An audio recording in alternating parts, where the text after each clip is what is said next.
నమస్కారం అండి. సంవత్సర పరిపాలన చూసారు కూటమి ప్రభుత్వం ఆంధ్రప్రదేశ్లో. ఎలా అనిపిస్తుంది? దీంతో పాటు మొదట ఇచ్చిన పెన్షన్, తర్వాత ఇచ్చిన గ్యాస్ సిలిండర్లు ఏమన్నా అందుకున్నారా? ఇంట్లో ఎవరికన్నా వస్తున్నాయా? నమస్కారం అండి. మాకైతే కనుక అన్నీ వస్తున్నాయి, ఇబ్బంది ఏం లేదు. ఈ సంవత్సర పరిపాలన క్రితంకి వచ్చేటప్పటికి మాది గొల్లపూడి ఏరియా. ఈ 1 ఇయర్లో గొల్లపూడి ఏరియాలో చాలా మార్పులు అయితే నేను అబ్జర్వ్ చేశాను. ఈవెన్ ఆ బ్రిడ్జి కూడా కంప్లీట్ అయిపోయింది. వన్స్ ఆ బ్రిడ్జి కంప్లీట్ అయిపోతే అమరావతికి వెళ్ళడానికి మాకు ఇంకా మంచి అవకాశాలు దొరుకుతాయి. ఇంతకుముందు తల్లికి వందనం పథకం మొన్న అట్టహాసంగా 12వ తారీఖు విడుదల చేశారండి. ఏదన్నా ఫ్యామిలీలో కానీ చుట్టుపక్కల కానీ లేకపోతే మీకైనా? అంటే మా ఇంట్లో వాళ్ళైతే అందరూ చిన్నపిల్లలు ఎవరు లేరు. మాకు తెలిసిన వాళ్ళకి అందరికీ అయితే ఒక 3-4 అయితే పడ్డాయని తెలిసింది. నాకు వాటి గురించి అయితే ప్రత్యేకంగా నాకేమీ తెలియదు. వాళ్ళకైతే 13,000 పడ్డట్టుగా చెప్పారు. అయితే చూసుకుంటే మాజీ ముఖ్యమంత్రి గారు కూడా ఈ పర్యటనలోకి వెళ్తున్నారు. జనసంద్రోహంగా ఉంటుంది. పల్నాడు కూడా వెళ్ళారు పరామర్శకి. ఎలా అనిపిస్తుంది? అనేక ఆంక్షల మధ్యన వెళ్తున్నారు. ఇప్పుడున్న కూటమి ప్రభుత్వం వాళ్ళు కూడా ఇట్లాగే జనం వస్తే కంట్రోల్ చేయలేము, పోలీస్ భద్రత ఇవ్వలేమంటున్నారు. ఎలా ఉంది? మొన్న తాడేబైది వెళ్ళి సత్తినపల్లి వెళ్ళారు కదా, అక్కడ ఎలా అనిపించింది? రెంటపల్లి గ్రామం. ఈ విషయం మీద మాత్రం నేను ఒకటే చెప్తానండి. ఏదైనా కానీ ఒక రాజకీయంగా అంటే కనుక ఎప్పుడైనా మనం ఒకళ్ళకి ఒక 10 మందికి దిశానిర్దేశంగా ఉండాలి. అంతేకాని ఈ రప్ప లాంగ్వేజ్ ఏంటో ఏమన్నా అంటే కనుక ఆయన ఇట్లా అంటే తప్పు లేదా, అట్లా అంటే తప్పు. సినిమాలో 3 గంటలు చూడటానికి అది ఎంత బాగుంటుంది. బయటకు వచ్చిన తర్వాత నిజంగా గొడ్డలు పట్టుకొని నేను రోడ్డు మీద తిరిగాను. జనం ఏదో కొద్దిగా అభిమానంతో హైలైట్ చేద్దామని వస్తూ ఉంటారు. అందులోని కొంచెం టీడీపీ కార్యకర్త ఐడి కార్డు ఉంటుంది అంటున్నారు. ఆయనకి ఎవరైతే చేసిన ఆయనకి ఎలా అనిపిస్తుంది?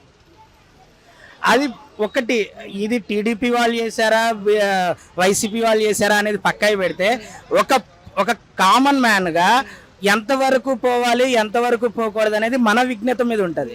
అంతేగాని వాళ్ళు పిలిచారు, 100 రూపాయలు ఇచ్చారు, 500 రూపాయలు ఇచ్చారు, బీర్కి ఇచ్చారు, బిర్యానీకి ఇచ్చారని చెప్పి మనం తగులుకొని పోయాం అనుకోండి. ఇప్పుడు వాళ్ళిద్దరి మీద కేసులు ఉన్నాయి. ఎవరు బాధ్యత తీసుకున్నారు? ఈవెన్ వైసీపీ వాళ్ళు వచ్చేవన్న వాళ్ళకి వెళ్ళి ఒక విడిపించారా? టీడీపీ వాళ్ళు ఏమన్నా వాళ్ళకి సపోర్ట్ చేశారు? ఎవరికి సపోర్ట్ చేయరు. ఓన్లీ నీ ఫ్యామిలీ. నువ్వు బయటకు వచ్చి చూసిన తర్వాత పోలీస్ స్టేషన్ ముందు ఎంతమంది నీ వాళ్ళు ఉన్నారు, ఎంతమంది పార్టీ వాళ్ళు ఉన్నారు. నీ వాళ్ళు ఉన్న వాళ్ళు మాత్రమే నీ వాళ్ళు. పార్టీ వాళ్ళు ఉంటే అది మేబీ పార్టీకి ఒప్పుకుంటానేమో. కానీ నేను నిన్న చూసిన విజువల్స్లో ఏ పోలీస్ స్టేషన్ దగ్గర అయినా కానీ ఆ అబ్బాయి తల్లిదండ్రులు కనపడ్డారు, ఒక్క పార్టీ వ్యక్తి కనపడలేదు. ఆ అబ్బాయి తల్లిదండ్రులు ఎంత బాధపడుతుంటారు. ఇన్ని సంవత్సరాలు కష్టపడి పెంచి పెద్ద చేసిన తల్లి ఎంత వేదనకు గురైంది. ఒక్కటి ఇక్కడ అర్థం చేసుకోవాల్సింది, నేను పార్టీ తరపు నుంచి కంటే ఒక మానవత్వంగా, ఒక హ్యుమానిటీగా నీకు ఒక ఐడియా అంటూ ఉండాలి. మనం ఎంతవరకు వెళ్ళాలి, ఇది ఎంతవరకు కరెక్ట్, ఇది ఎంతవరకు కరెక్ట్ కాదు అనేది మన విజ్ఞత మీద ఉంటుంది. వాళ్ళేదో 100 రూపాయలు ఇచ్చారు, బిర్యానీ ఇచ్చారు. మేబీ నిజంగా వాళ్ళు ఏ కార్యకర్తన్నా అవ్వచ్చు, నాకు తెలియదు. కానీ ఆ పోస్టర్ అనేది ఖచ్చితంగా విద్రోహాలు, కోపాలు రేకెత్తించేటట్టే ఉన్నాయి. ఒకప్పుడు నా చిన్నప్పుడు న్యూస్ ఛానల్ చూసే ఎంత బాగుండేదంటే, ఒక లీడర్స్ దగ్గర నుంచి మనం ఇది నేర్చుకోవాలి, మనకి ఈ విధంగా ఆలోచించగలుగుతామా ఏంటి అనే ఆలోచన ఉండేది. కానీ ఇప్పుడు ప్రస్తుతం న్యూస్ ఛానళ్ళు చూస్తుంటే ఈ లాంగ్వేజ్కి చిరాకేసి పిల్లలకు కూడా అడల్ట్ మూవీస్ ఎలా అయితే కనుక ఏమైనా కిస్ సీన్స్ వస్తే మనం చేతులు మూసేసి చూపిస్తామో, ఇప్పుడు చెవులు మూసేసి చూపించాల్సి వచ్చిన పరిస్థితి వచ్చింది. అంత దరిద్రంగా ఉన్నాయి. ఏమంటారు సార్? ఆ డైలాగ్ కూడా చెప్పడం జరిగింది నిన్న జగన్మోహన్ రెడ్డి గారి మీడియా సమావేశంలో. ఏదైతే ఉందో కార్యకర్తకి ఆయనకి వ్యతిరేకత వచ్చి మారిపోయి ఉంటాడేమో, ఆ బ్యానర్ పట్టుకున్నాడు. పుష్ప డైలాగే కదా, డెమోక్రసీలో చెప్తే ఏమైంది, గడ్డం ఇటన్నా ఓకే ఇటన్నా ఓకే అంటున్నారు. చూసే ఉంటారు. చూశాను. కానీ ఒకటే అండి నేను అనేది, గడ్డం ఎటన్నా ఓకే, అది నీ గడ్డం నాకు అడ్డం రానంత వరకు నువ్వు ఎటన్నా ఓకే. నీ గడ్డం నాకు అడ్డం వచ్చినప్పుడు ఖచ్చితంగా నేను అడ్డుపడతాను. ఎక్కడైనా కానీ నువ్వు రప్ప లాంగ్వేజ్ నువ్వు మాట్లాడావు, తప్పు లేదని నీ మనసుకు అనిపిస్తే అది నా తప్పు కాదు. కేవలం అది ఎంతవరకు ఒక వ్యక్తిని ప్రేరేపిస్తుంది, గొడవ వైపు ప్రేరేపిస్తుంది అనేది క్వశ్చన్. ఒకసారి అది కనుక గొడవ వైపు ప్రేరేపిస్తే అది మంచి మాట అయినా కానీ తిట్టే, ఒక మంచి పదజాలం అయినా కానీ తిట్టే. ఎప్పుడైతే కనుక మనిషిని గొడవ వైపు ప్రేరేపిస్తుందో అంతవరకు అయితే నేను చెప్పగలను. కానీ ఖచ్చితంగా మాత్రం ఈ ఎలా ఉండాలి అంటే కనుక రాజకీయాలు కానీ న్యూస్ ఛానల్ కానీ ఎలా ఉండాలంటే, జనాలకి జాతీయవాదం నేర్పించేటట్టు ఉండాలి, ఐకమత్యం నేర్పించేటట్టు ఉండాలి. ప్రపంచం అంతా నాది, అది ఏం జరుగుతుంది నాకు తెలిసి జియో పాలిటిక్స్ చూస్తే బాగుంటుంది. నేషనల్ పాలిటిక్స్, స్టేట్ పాలిటిక్స్ కంటే జియో పాలిటిక్స్ చూస్తే ఎంత బాగున్నాయండి.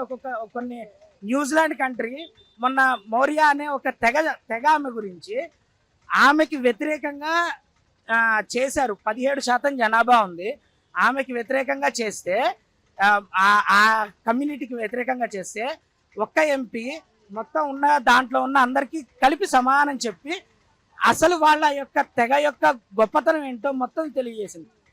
ఇప్పుడున్న రాజకీయాలు కూడా ఎలా ఉండాలి అంటే, ఏదన్నా ఒక ఇన్సిడెంట్ జరిగితే అది జాతీయవాదం ఎలా ఉంది, భారతదేశం ఒకప్పుడు ఎలా ఉంది, ఇప్పుడు ఎలా ఉంది, మన పరిస్థితులు ఏంటి, భౌగోళిక స్థితులు ఏంటి, అవి చెప్పగలిగేటట్టు ఉండాలి. అంతేగాని ఒకడేమో పాకిస్తాన్కి యుద్ధం అనగానే పాకిస్తాన్ వాడొచ్చి ఐ లవ్ యూ పాకిస్తాన్ అంటాడు. అలాంటి పద్ధతులు కరెక్ట్ కాదు. ఏదైనా నువ్వు ఇక్కడ ఉన్నప్పుడు, ఇక్కడ తిండి తింటున్నప్పుడు ఇక్కడ పద్ధతులు ఉండాలి. ఒక సామెత ఉంది, when you are in Rome be like a Roman అని.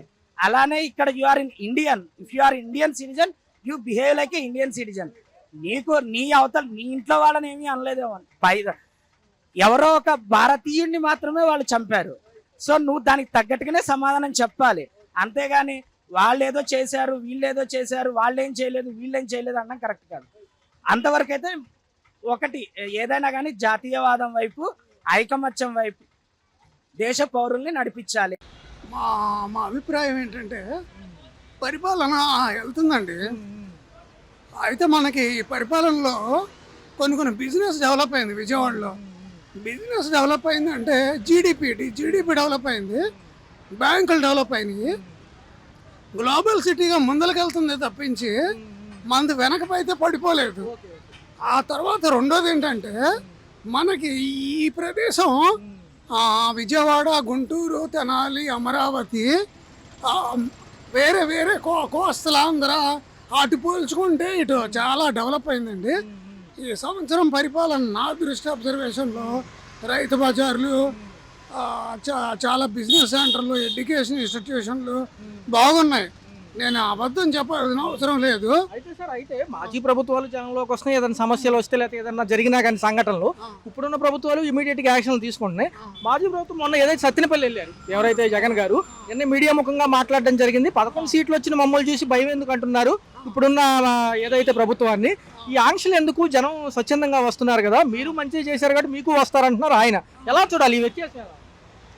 దీని మీద నాకు అంత అవగాహన లేనప్పటికీ ప్రజలు వీటి మీద కూడా మంచి తీర్పు ఇవ్వాలండి. మనకి ఏమైందంటే, మనకి ఎక్స్ సీఎం గారు కూడా చాలా పరిపాలన చేశారు. ఇప్పుడు వచ్చి రాగానే మనము మనుషులమే తప్పుగా వ్యత్యాసం చేయించడం చాలా తప్పది. ఎందుకంటే వాళ్ళు చేశాక వాళ్ళ వైపు కూడా నిలబడాలని నేను చెప్తున్నాను. ఇప్పుడు తీసుకెళ్తున్నారు కాదనట్లేదు, మరి చేసిన వాళ్ళ సంగతి ఏంటి? చేయలేదు అని అనటానికి వీల్లేదండి. ఎందుకంటే ఫ్రమ్ ద గ్రౌండ్ నుంచి వాళ్ళు చేసుకుంటూ వచ్చారు, వాళ్ళకి మనం రెస్పెక్ట్ ఇవ్వాలి. అటువైపు కూడా మనం తీర్పిచ్చుకుంటా వాళ్ళని కూడా మనం ముందుకు నడిపించాలని నేను. ఈ ప్రభుత్వాలు ఏం చేసినాయి అంటే, ఇప్పుడున్న ప్రస్తుత ప్రభుత్వాలు, మీడియా సంస్థలు కూడా ఈ రప్పా నరుగుతాను, కొంతమంది ఏదో అభిమానం ఎక్కువ బ్యానర్లు పెట్టి సినిమా డైలాగులు రాసుకుంటూ ఉంటారు కదా, చూసే ఉంటారు. ఇంత వ్యవహారం దాని మీద ఇప్పుడు నేను బ్యానర్ చూసానండి, నరుకుతాము అని అన్నారు. అయితే నేను చెప్పేది ఏంటంటే, ఇక్కడ మనుషులు నరకటం కాదండి, స్వతహాగా వాళ్ళ మనసులో ఉన్నది బయటికి చెప్తారు. నరకటం అంటే మీరు అనుకునే ఆ నరకటం అయితే కాదు, దయచేసి మీరు తప్పుగా అనుకోకండి.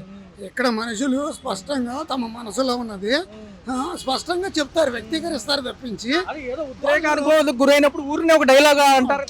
వాళ్ళు ఎవరిని ఉద్దేశించి హామ్ చేసే మనుషులు అయితే కాదు. ఇక్కడ చాలా స్వచ్ఛమైన మనుషులు, వాళ్ళు బయటకు అన్నారు తప్పించి వాళ్ళు అలాంటివి ఏమి చేయలేదని నాకైతే అభిమానం. అలాగే ప్రజలు ఉద్రేకంతో అలా ఉన్నారు కాబట్టి ఆ డైలాగ్ ఇవ్వాలి, తప్పదు. ఎమోషన్లో ఉన్నప్పుడు సినిమా డైలాగ్ అంటూ ఉంటారు, అనాలి తప్పదండి. ఇప్పుడు మనుషులే ఉన్నారు, మాకు ఎమోషన్ కావాలన్నప్పుడు ఒక డైలాగ్ వేస్తారు, ఒక డైలాగ్ వేస్తే తప్ప అందులో ఏమైనా తప్పు జరిగితే కానీ జస్ట్ వాళ్ళ అభిప్రాయం వ్యక్తం చేస్తే ఫ్రీడమ్ ఆఫ్ స్పీచ్ లేదు, ఎందుకంటే వేస్ట్, తప్పే కదా. మరి కూటమి ప్రభుత్వం ఈ నెల 23 నుంచి, ఈ రోజు 20 కదా, ఇవాళ రైతులకు పెట్టుబడి సాయం 20,000 3 దఫాలకు ఇస్తామంటుంది. ఈ రోజు మార్గదర్శకాలు విడుదల చేస్తున్నారు. ఈ యోగా డే అయిపోగానే దాని మీద కార్యాచరణ ఉంటుంది అంటున్నారు. ఎలా ఉంది? 23 నుంచి గడప గడపకి వెళ్తామంటుంది కూటమి ప్రభుత్వ నాయకులు. వాళ్ళ పర్ఫార్మెన్స్ గురించి ఎలా ఉందని అడుగుతారంట, ఎలా ఉంది? అంటే మా ఇంటికి ఇప్పటికే చాలామంది వచ్చారండి. వెళ్తారు. లేని పక్షంలో ప్రజలు రాలేదనుకోకుండా మా దగ్గరికి రాలేదని ఆన్లైన్లో అభ్యర్థన తెలియదు. మనమే పరిపాలన అంటే ఫలానా మనిషిని ఏం లేదు, మన అందరం కలిసి జట్టుకు తీసుకెళ్తాము. అంతేగాని రాలేదు పోడలేదనుకోకుండా మనందరం ఆన్లైన్లో చెప్పుకొని రాకపోతే అభ్యర్థన ఏదో పెట్టుకొని తెచ్చుకోవాలి తప్పించి మనం మీదకి వెళ్ళటం అనేది చాలా తప్పుగా నేను భావిస్తున్నాను. తర్వాత మన 10 సంవత్సరాలు 11 సంవత్సరాలు అయింది. ఇంకొక 5-7 సంవత్సరాలు మనం జాగ్రత్తగా తీసుకెళ్ళగలిగితే భారతదేశంలో మనం కలిసి ఉన్నట్టుగా అవుతాము. కాదు అందరూ కలియగలకపోతే మాత్రం మనకు చాలా ఇబ్బంది జరిగే అవకాశం ఉందని ఒక నా మనవండి. నన్ను మన్నించండి ఏమన్నా చెప్తే.